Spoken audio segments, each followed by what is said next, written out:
You found it. Your home for the best content on your favorite team, the Fighting Tigers of LSU. Do us a favor. Subscribe to the channel. Leave your comments below. And be sure to smash that like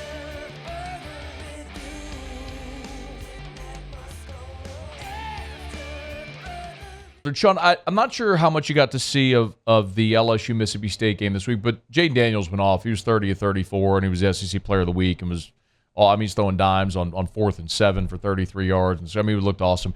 The big question here is whether or not year to year we're seeing, like last year throughout the year, we saw this progression for Jayden Daniels.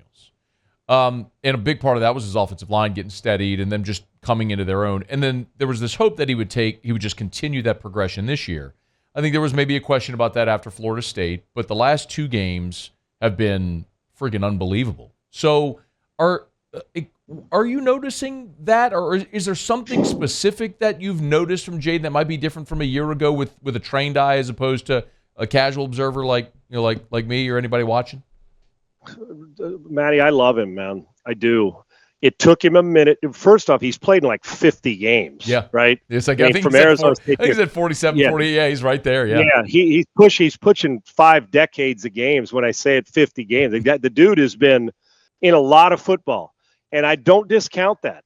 I'm telling you that there's a light switch, and whenever it goes on, it could be in game 22, it could be in game. And remember, switching offenses and changing and all that, that's also a factor that comes into this. You don't just hit the ground running a lot of times when it's brand new, and meaning last year. But he's played in so many games of it. There's only so many coverages you can see.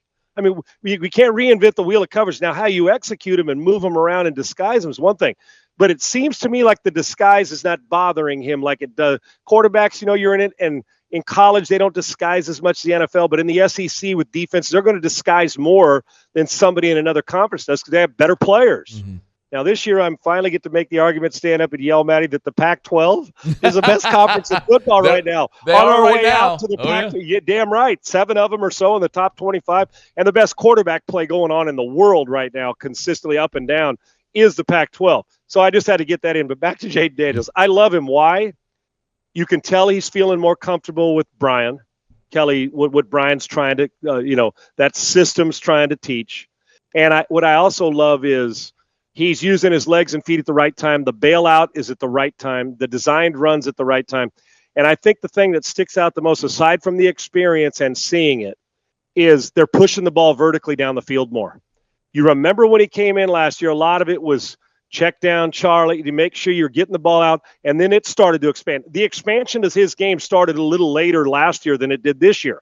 Well, that's normal because now he's in his second year with this kind of system. So I like the fact, and what happens, Matty, like we were talking about being squeezed in a quick game, when you are vertically attacking and at least stretching it, you can't help but get more space underneath.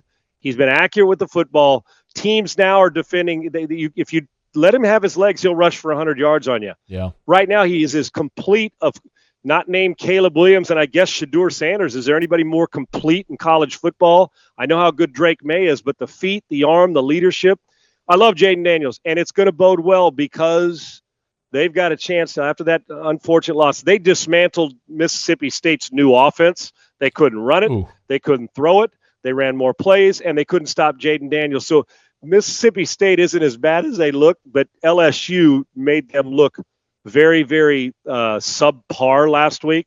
Arkansas is going to try to run it. We know that whole thing, and their offensive line's always big. But I can Jayden Daniels, outside of what we've seen by a few quarterbacks in the Pac-12 and a couple spot plays, he is as good. Well, he's the best quarterback in the SEC, in my opinion. And he's proven it. He's the best one. You give me Joe Milton, who's got a big arm, but I don't know about all-around legs. And the toughest guy to defend in the SEC right now plays quarterback at LSU, and I don't think there's any question about it. And I think when you look at Ohio State in the Big Ten, Georgia's still got strides to make. Alabama's quarterback, the young guys, there are still ways to go. LSU doesn't have that problem. LSU is just simple, make sure you keep executing and keep the quarterback doing his thing. The LSU has the most complete and best quarterback in the SEC, and he is a legitimate Heisman threat and will be playing on Sundays. I love the transformation and the urgency of the way he picked this up and the way he's playing. When we have you back, we'll talk more about Jayden as a Sunday prospect because that's very intriguing, but we'll save that for another day. No question. It's sorry to keep you so long, you're but good. I like the way he's playing, Matty, and I like the way they're playing in rhythm after that first loss. Hey, thanks so much for watching. Please leave your comments. I love to interact, and be sure to hit the red subscribe button below.